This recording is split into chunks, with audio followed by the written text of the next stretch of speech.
Good morning students.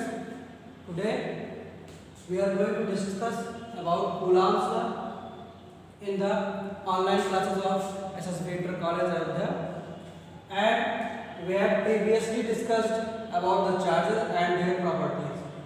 हमने अभी तक चार्जेस और उनकी प्रॉपर्टीज के बारे में पढ़ा है और हमारा नेक्स्ट टॉपिक जो है वो कूलॉम्स लॉ है। इसमें आपको कूलॉम्स लॉ के दो फॉर्म पढ़ने हैं।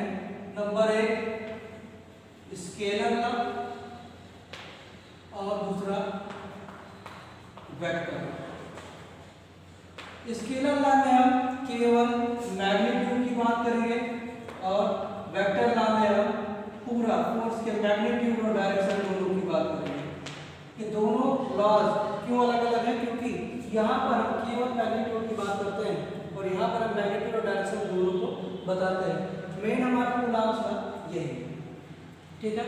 तो इसके लिए सबसे पहले हमने आपको बताया कि चार्जेस की प्रॉपर्टीज में, चार्जेस में एक प्रॉपर्टी होती है कि चार्जेस अगर सेम टाइप के हैं तो वो एक दूसरे को क्या करेंगे? रिपेल करेंगे, और अगर चार्जेस अपोजिट टाइप के हैं तो वो एक दूसरे को क्या करेंगे? अट्रैक्ट करेंगे। इसका मतलब क्या है? अगर चार्ज पॉजिटिव पॉजिटिव है या नेगेटिव नेगेटिव है तो वो क्या करेंगे? एक दूसरे को रिपेल करेंगे। और चार्जेस पॉजिटिव नेगेटिव है और नेगेटिव पॉजिटिव है तो एक दूसरे को क्या करेंगे? अट्रैक्ट करेंगे। इस प्रॉपर्टी को जब देखा गया तो यहाँ पर अट्रैक्ट और रिपेल क्या है? एक फोर्स है, और ये फोर्स कैसा फोर्स है? Electric force. क्या कहलाता है ये? Electric force. तो इस फोर्स को निकालने के लिए, इस फोर्स को पता करने के लिए आखिर में दो चार्जेस हैं जिन पर फोर्स आपस में लग रहा है, तो फोर्स कितना होगा? कूलॉम ने एक नियम दिया या लॉ दिया जिसको कहा गया कूलॉम्स लॉ। उसी को हमें जानना है कि आखिर में ये कूलॉम्स लॉ है। तो बेटा इसमें सबसे पहले हमें कूलॉम्स लॉ में दो चार्जेस की बात करनी है। ये चार्ज हमेशा ये कूलॉम्स लॉ दो चार्जेस में आपस में जो फोर्स, इलेक्ट्रिकल फोर्स लगता है, अट्रैक्टिव या रिपल्सिव, तो उसके बारे में बात करता है कि आखिर में कितना फोर्स दो चार्जेस के बीच में लग रहा है। तो हम यहाँ पर सबसे पहले दो चार्जेस बनाएंगे। फिगर इसका इस तरीके से होगा। एक चार्ज यहाँ पर Q1 है और एक चार्ज यहाँ पर Q2 है। इनके बीच की सेपरेशन R है। क्या है? इनके बीच की सेपरेशन R है, और सपोज करिए इस चार्ज Q की वजह से Q2 पर लगने वाला फोर्स F किस पर लग रहा है? 2 पर 1। Force on charge Q2 due to Q1 F21 है, ठीक है। ये अब इस F को अगर हमें निकालना हो तो हमारे पास कूलॉम्स लॉ से क्या पता है हमको कि ये जो फोर्स होगा, इलेक्ट्रिक फोर्स, कैसा फोर्स है ये? Electric force on charge Q2 due to Q1 हमें निकालना है। तो किससे निकालेंगे हम? कूलॉम्स लॉ से निकालेंगे। तो कूलॉम्स लॉ है क्या? अगर हमारे पास कोई दो कैसे चार्जेस हो, सबसे पहली बात यहाँ पर की जाएगी वो क्या है? Point plus static. Coulomb's law कब एप्लीकेबल है? पॉइंट चार्जेस के लिए और स्टैटिक चार्जेस के लिए। तो सबसे पहले हमें ये समझना होगा कि आखिर वो पॉइंट चार्जेस क्या होते हैं और स्टैटिक चार्जेस क्या होते हैं। पॉइंट चार्जेस का मतलब है बेटा कि ऐसे चार्ज जिनकी सेपरेशन उनके साइज के कंपैरिजन में बहुत छोटी है, ठीक है। ऐसे चार्जेस जैसे यहाँ पर Q1 और Q2 दो चार्ज है, तो इनकी जो साइज है चार्जेस की वो इस सेपरेशन के कंपैरिजन में क्या है? बहुत कम है। इसलिए इनको क्या कहा जाएगा? Point charges. Means size of charges is very small in comparison with separation between them।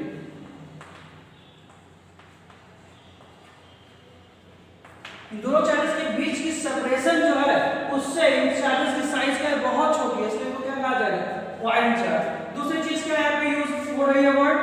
Static. Static का मतलब क्या होता है बेटा? कोई भी चीज जो स्थिर हो, रुकी हुई हो। दो वर्ड होते हैं, स्टैटिक और डायनेमिक। डायनेमिक मींस कोई चीज जो मूव कर रही हो, स्टैटिक मींस जो चीज कोई आपकी रुकी हुई हो। तो स्टैटिक मींस एट रेस्ट। तो चार्जेस आपके रेस्ट में हो और उनमें लगने वाले फोर्सेस के बारे में आप यहाँ पे बात कर रहे हैं, और ये आपका कूलॉम्स लॉ बताता है कि इनमें कितना फोर्स लगेगा। अब हम कूलॉम्स लॉ का अगर जानना चाहें तो कूलॉम्स लॉ का स्टेटमेंट सबसे पहले हम जानेंगे कि आखिर में कूलॉम्स लॉ का स्टेटमेंट क्या है, कूलॉम्स ने क्या नियम दिया। तो इसमें बेटा सबसे पहली बात यहाँ पर फोर्स की बात की जा रही है। सबसे पहले क्या कहा? If there are 2 point and static charges. क्या है? If there are 2 point and static charges. कैसे चार्जेस है? पॉइंट और स्टैटिक चार्जेस है। Then electric force between them is directly proportional to the product of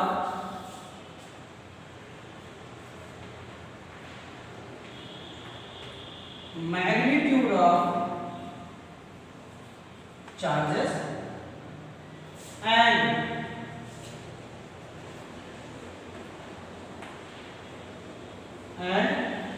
inversely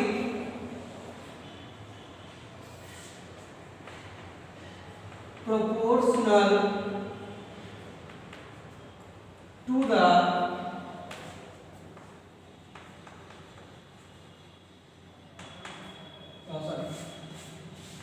square of separation between them। क्या हुआ? अगर दो पॉइंट और स्टैटिक चार्जेस हैं तो उनके बीच में इलेक्ट्रिक फोर्स होगा, तो क्या होगा? प्रोपोर्शनल होगा, डायरेक्टली प्रोपोर्शनल होगा किसके? Product of the magnitude of charges. क्या होगा? Product of magnitude of charges and inversely proportional to the square of separation between them। In charges के बीच में जो सेपरेशन है उसके इनवर्सली प्रोपोर्शनल होगा किसके? स्क्वायर के सेपरेशन। ठीक। और dielectric force acts along the line joining these two charges।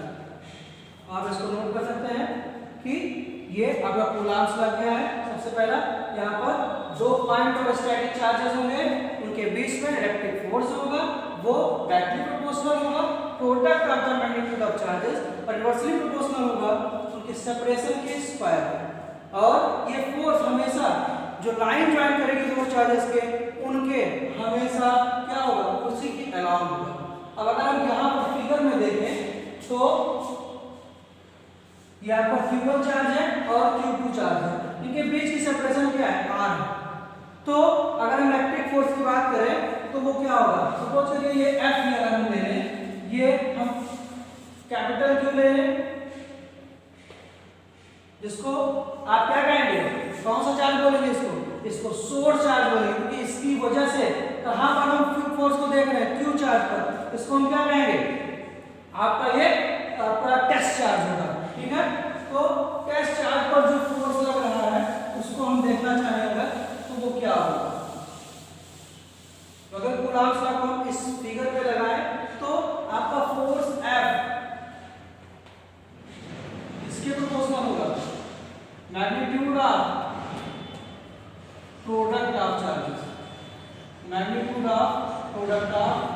Charges, और यही फोर्स किसके प्रोपोर्शनल है,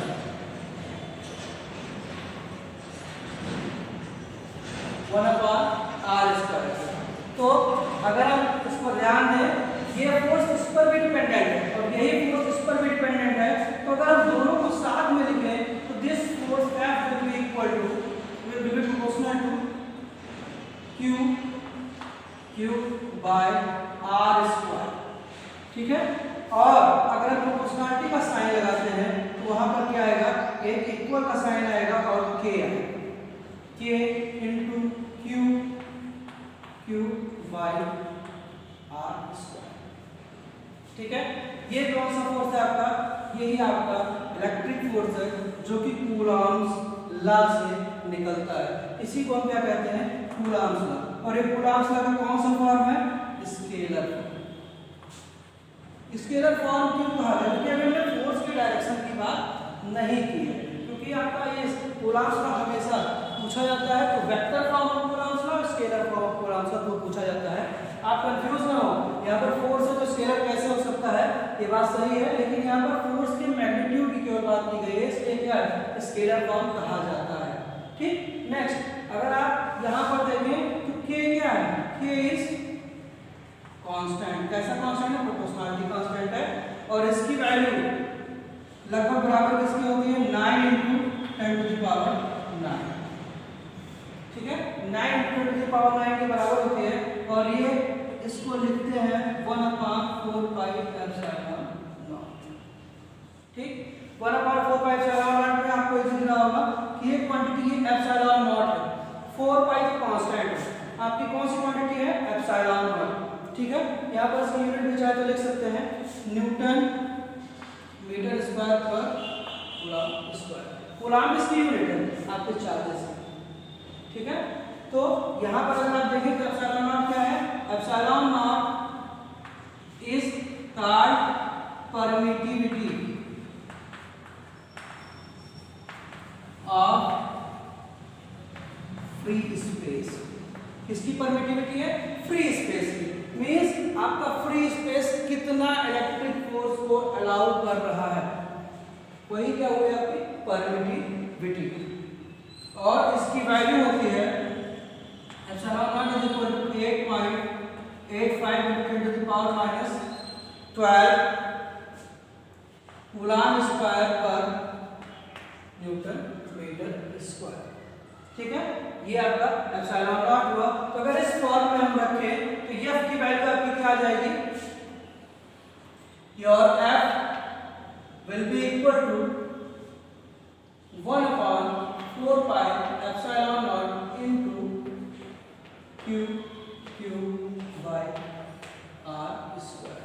ये आपका हो गया कूलॉम्स लॉ का दोनों फॉर्म। अगर इसको देखें तो A और B आपका क्या है, कूलॉम्स लॉ का स्केलर फॉर्म है, जहाँ पर K की वैल्यू यहाँ पर लिखी हुई होगी, K की वैल्यू यहाँ पर ये लिखी हुई है, दोनों सेम।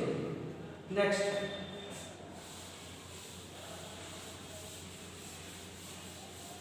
इसको नोट कर लीजिए आपको।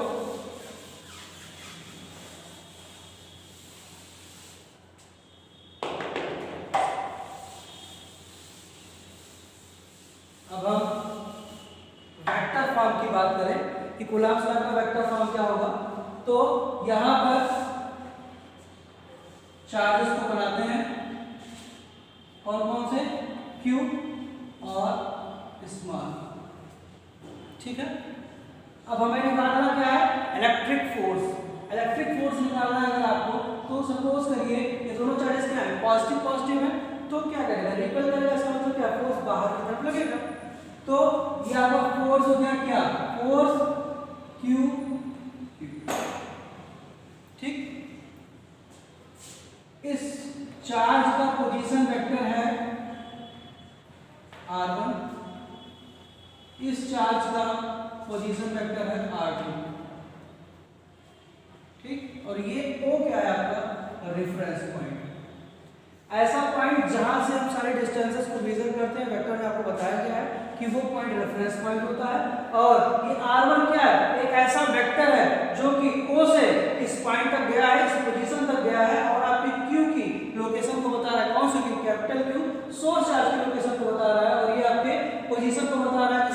आपके टेस्ट चार्ज की पोजीशन को बता रहा है। अब अगर हम यहाँ पर वेक्टर ना लगाएं तो अगर इसको सपोज करिए हमने ए नाम दे दिया और बी नाम दे दिया, तो आप देखिए क्या होगा, O A vector plus A B vector will be equal to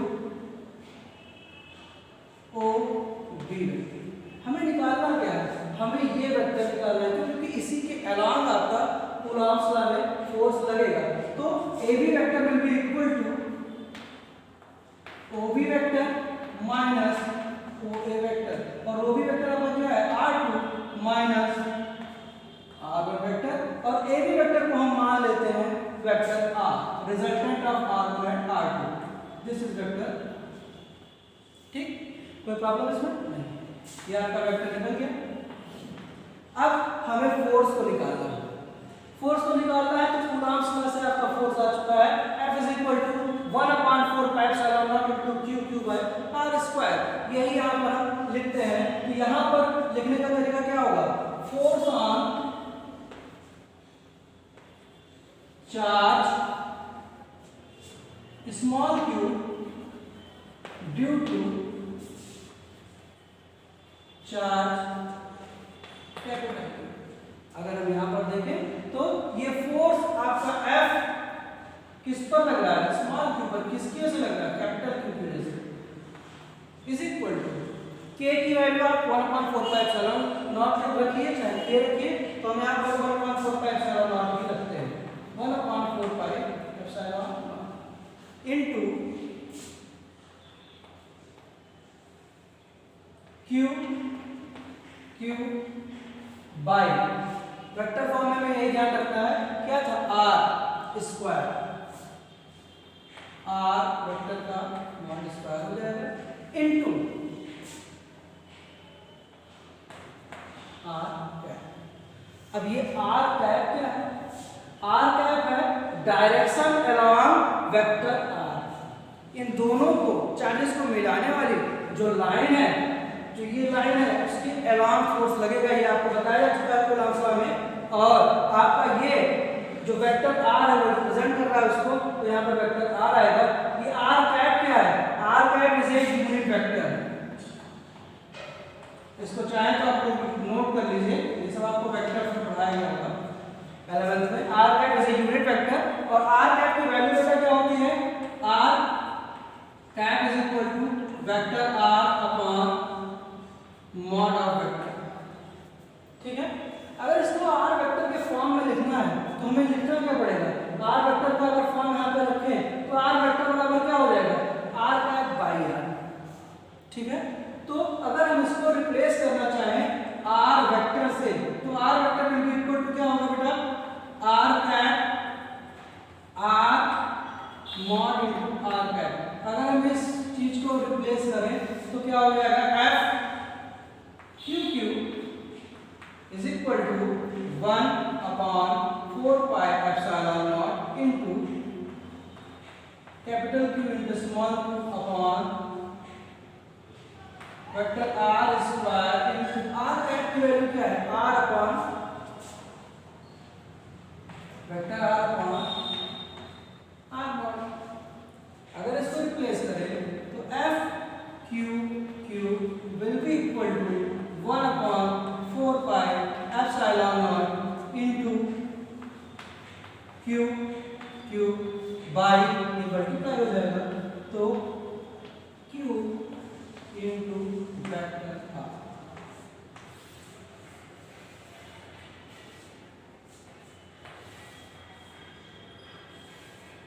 C और D ये आपका क्या है, vector form of Coulomb's law. क्या है, equation A and B is scalar form of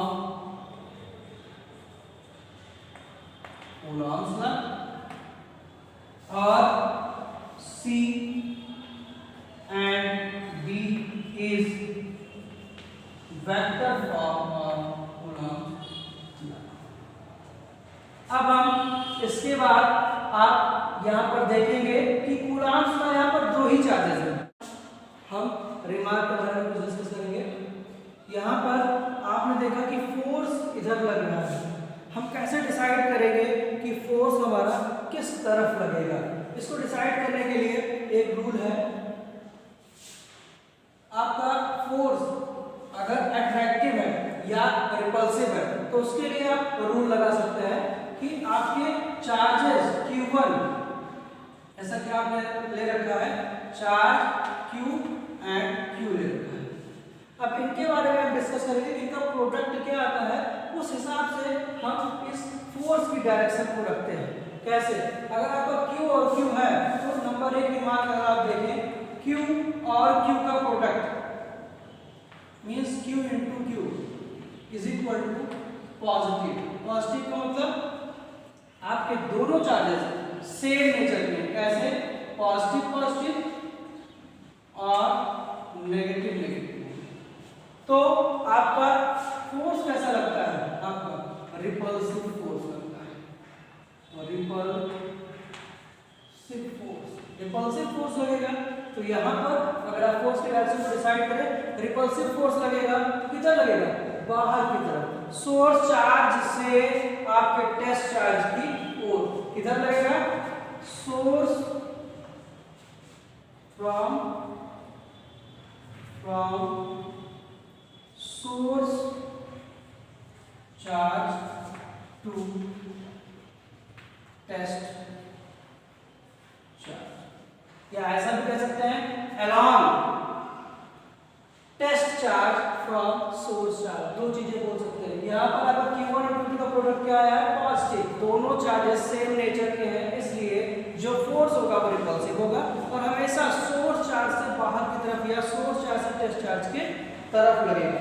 दूसरी चीज आपने यहाँ पर, अगर हम यहाँ पर देखें, दोनों चार्जेस सेम नेचर के हैं और हमने कूलाम लॉ से फोर्स को निकाला था F capital Q, F on small q capital Q is equal to 1 upon 4 pi epsilon naught into Q by R square into R cap। ये R cap के अराउंड आपका फोर्स लग रहा था और फोर्स कौन सा था? ये वेक्टर R के अराउंड। अब ऐसे ही आपका दूसरा फोर्स अगर आप निकालना चाहें किस पर? इस वेक्टर पर लगे, जो आपके इस चार्ज पर लगे, किसकी वजह से? इसकी वजह से। तो ये क्या हो जाएगा बेटा?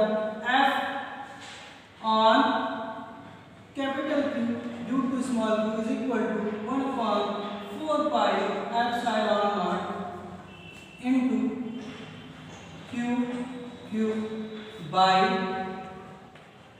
R square into minus R cap. R cap के अपोजिट डायरेक्शन में ये फोर्स लगेगा इस तरफ, अपोजिट डायरेक्शन में, इसलिए क्या आ गया यहाँ पे? माइनस साइन आ गया। इसका मतलब क्या है? ये क्या हो गया? आपका vector F QQ is equal to minus F QQ। ठीक है, ये आपका डायरेक्शन पता चल गई। अब अगर यहाँ पर पहला रिमार्क की बात हुई थी कि अगर सेम टाइप के चार्जेस है तो फोर्स के डायरेक्शन को कैसे डिसाइड करेंगे, तो हमने ये डिसाइड कर लिया। अगर हमारे पास जो चार्जेस हैं वो अब आपके अलग नेचर के हैं, अपोजिट टाइप के नेचर के, इसका मतलब क्या है? Q और Q का प्रोडक्ट जो आएगा वो क्या होगा? Is equal to negative. इसका मतलब क्या है? Q और Q में दोनों अपोजिट नेचर के हैं, प्लस माइनस और माइनस प्लस। तो यहाँ पर आपका देखिए, यहाँ पर सोर्स चार्ज से टेस्ट चार्ज की तरफ था, लेकिन इस केस में क्या हो जाएगा? फोर्स की डायरेक्शन आपकी सोर्स चार्ज की तरफ कैसा लग जाएगा? अट्रैक्टिव, मतलब अपनी तरफ खींचेगा। तो फोर्स की डायरेक्शन किधर हो गई? सोर्स चार्ज की तरफ। The direction of force, the direction of force is along source charge from test charge. Source charge की तरफ होगी, किससे? टेस्ट चार्ज से। ठीक है, तो अगर इस केस में किसी को एक नेगेटिव और किसी को एक पॉजिटिव मान लेंगे तो हमें वैल्यू मिल जाएगी और यहाँ पर आपको देखिए क्या हो रहा है, प्रोडक्ट नेगेटिव आ रहा है। इसका मतलब क्या है, दोनों चार्जेस एक दूसरे के अपोजिट नेचर के हैं और ये जो फोर्स होगा उस फोर्स का नेचर कैसा होगा, फोर्स इज अट्रैक्टिव। इस चीज को हम पहले ही देख चुके हैं चार्जेस के, जब हमने आपको कैरेक्टरिस्टिक को बताया था तो वहीं पर था कि आपका सेम टाइप के चार्जेस होंगे तो रिपेल करेंगे और अपोजिट टाइप के चार्जेस होंगे तो क्या करेंगे, अट्रैक्ट करेंगे। यहाँ से इस चीज को हम प्रूव भी कर सकते हैं और हमने प्रूव भी कर दिया। ठीक, अब नेक्स्ट टॉपिक को क्या होगा कि अगर कहीं पर चार्जेस एक से ज्यादा चार्जेस होने पर क्या होगा कि वहां पर मल्टीपल चार्जेस की बात की जाएगी। जब कोई चीज यहाँ पर देखिए चार्जेस एक ये सोर्स चार्ज है और एक ये दूसरा चार्ज है। ठीक, इसका मतलब क्या है, अब एक से ज्यादा चार्जेस इसकी विसिनिटी इसके आसपास एक से ज्यादा चार्जेस हैं तो आपका क्या होगा, इसका मतलब क्या है, मल्टीपल चार्जेस हैं तो उनके लिए हम बात करेंगे कि आखिर में कूलॉम्स लॉ की वजह से फोर्स कितना बात करेंगे। किसी एक चार्ज पे मल्टीपल चार्जेस की वजह से जो फोर्स लगता है उसके बारे में। तो यहाँ पर देखिए इस फिगर में ये आपका रेफरेंस पॉइंट है, एक पोजीशन वेक्टर r1 है जो कि q1 आपके चार्ज की पोजीशन को शो करता है, q2 चार्ज की पोजीशन को आपका r2 vector position vector show करता है, q3 चार्ज की पोजीशन को आपका r3 पोजीशन वेक्टर शो करता है। और यहाँ पर आपको निकालना है कि आपके चार्ज q1 पर q2 और q3 की वजह से कितना फोर्स लगता है और बाद में हम इसका जनरलाइज्ड फॉर्म निकाल कर बता देंगे कि अगर एक से दो से ज्यादा चार्जेस हैं तो हमारा कितना फोर्स लगेगा। इसके लिए सबसे पहले आप कूलॉम्स लॉ लगाएंगे। इस पेयर हमेशा कूलॉम्स लॉ क्या कहता है, दो चार्जेस के बीच में बात करता है। तो यहाँ पर दो चार्जेस के बीच में हम अगर बात करें तो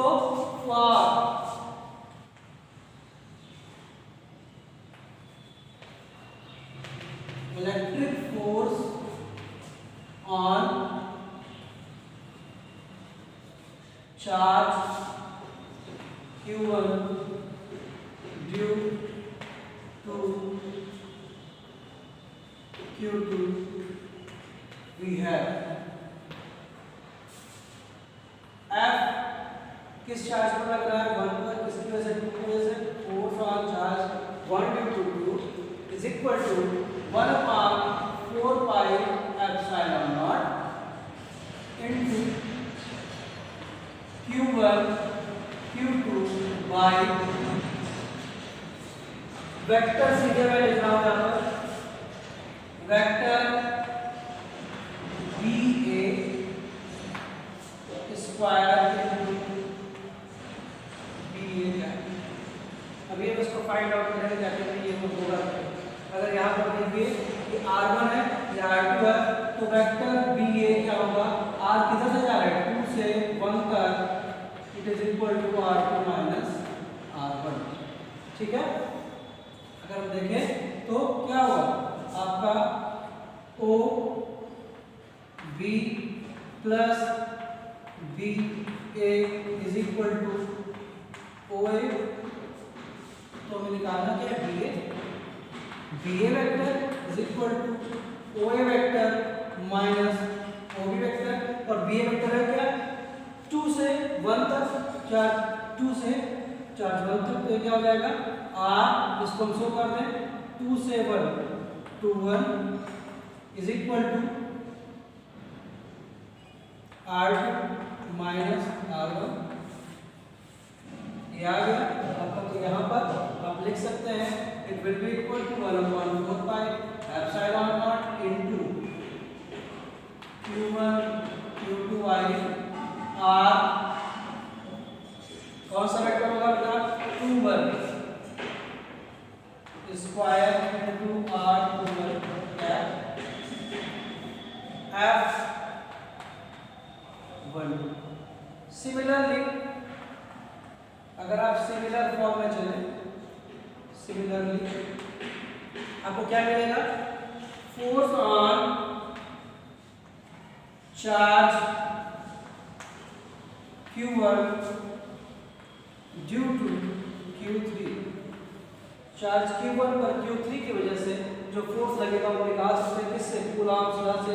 this will be equal to force on vector q1 due to q3 will be equal to 1/4 pi epsilon naught into Q1 Q3 upon, यहाँ पर भी देखिए वेक्टर किधर से किधर जा रहा है, 3 से 1 तक। सिमिलरली इसी फॉर्म में हम लिखेंगे vector r31 that is equal to, कैसे निकालेंगे इसको निकालने का तरीका भी देख लीजिए। यहाँ पर इसका तरीका आप देख सकते हैं कैसे। इस ट्राइंगल में देखिए दिस प्लस दिस आपका ये और ये जुड़ करके आ जाएगा इसके बराबर। देखिए ट्राइंगल OCA में अगर आप देखिए तो OC vector OC plus vector CA will be equal to vector OA। और अगर यहाँ पर ध्यान दें इसको क्या मान लें R31, तो क्या आ जाएगा OC is what R3 vector plus R31 vector is equal to R1, तो R31 vector will be equal to R1 minus R1 इस तरीके से आपका वेक्टर आ जाएगा। ठीक, ये हो गया आपका। आपने यहाँ से ये निकाल लिया, यहाँ से ये निकाल लिया। तो फोर्सेस जो होते हैं वो क्या होते हैं, हमेशा कहीं पर भी आपको फोर्स को दिखाना है तो जितने भी फोर्स इस चार्ज पर लग रहे हैं उन सब का वेक्टर सम जो आएगा वो आपका फोर्स होगा किस पर, चार्ज Q1 पर जो लग रहा होगा। तो इसका मतलब क्या है, ये जो इंडिविजुअल फोर्सेस लग रहे हैं वो अलग अलग फोर्सेस सब वेक्टर फॉर्म में जुड़ते जाएंगे। वो फोर्स आपका मान लिया जाता है यहाँ पर कि Q1 पर लगने वाला फोर्स F1 है, तो सारे चार्जेस की वजह से है। तो ये फोर्स क्या होगा, फोर्स टोटल फोर्स या नेट फोर्स कहते हैं इसको, net force on charge Q1 due to Q2 and Q3 is given by, इसको देख सकते हैं आपको क्या होगा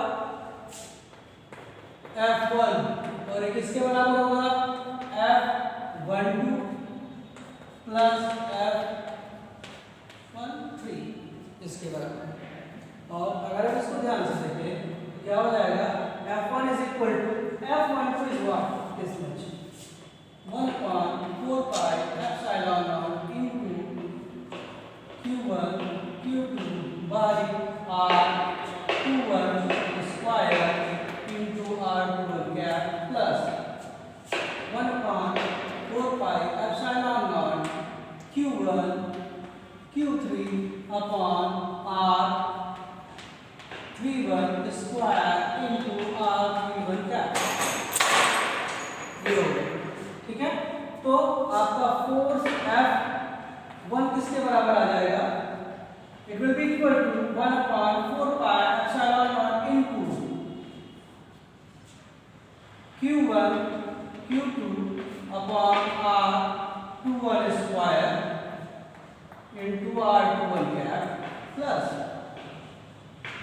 this is common, thus Q1 Q3 upon R31 square into R31 cap। ये आपका फोर्स F1 इसकी वजह से आ गया जब दो चार्जेस हैं तब। अब अगर बेटा यहाँ पर n मल्टीपल चार्जेस हैं, अगर हम इसको जनरलाइज फॉर्म में लिखें, जनरल फॉर्म इसका क्या होगा, if there are n charges हो तो क्या होगा, n चार्जेस होने के लिए आप ऐसे सिंपली लिखते जाएंगे F1 will be equal to F12 plus F13 plus कहाँ तक F1n, और इक्वेशन आपका कन्वर्ट हो जाएगा 1/4 pi epsilon naught into Q1 Q2 by R21 square into R21 cap plus Q1 Q3 upon R31 square into R31 cap plus Q1 Qn upon Rn1 square not into Rn1 cap. इस तरीके से अगर आप इसको generalise form में लिखना चाहें तो F is equal to summation of I is equal to 1 to n, ठीक है, 1 to n, जहां पर I is equal to 2 to n, 1 value खुद के चार्ज का खुद पर फोर्स नहीं लगेगा तो ये 2 to n हो सकती है या 1 to n, 1 to n लिख सकते हैं और लिख सकते हैं I is not equal to j, इस तरीके से भी लिख सकते हैं। और यहाँ पर क्या हो जाएगा 1/4 pi epsilon naught into qj qi upon r ij square into r ij। ये आपका हो गया force on a charge due to multiple charges. और ये किससे हमने निकाला है, कूलॉम्स लॉ से। ये कूलॉम्स लॉ का सब टॉपिक है जिसमें आपके पास अगर किसी सिस्टम में n चार्जेस हो तो आप फोर्स को कैसे निकालते हैं उसके बारे में लेंगे, ठीक। तो अगर फोर्स हम निकाल देखें यहाँ पर 1 पर जो फोर्स आपका लग रहा है इलेक्ट्रिकल फोर्स वो किसकी वजह से होगा, कई सारे चार्जेस रियल चार्जेस की वजह से, तो उसको ऐसे निकाल सकते हैं। Thank you.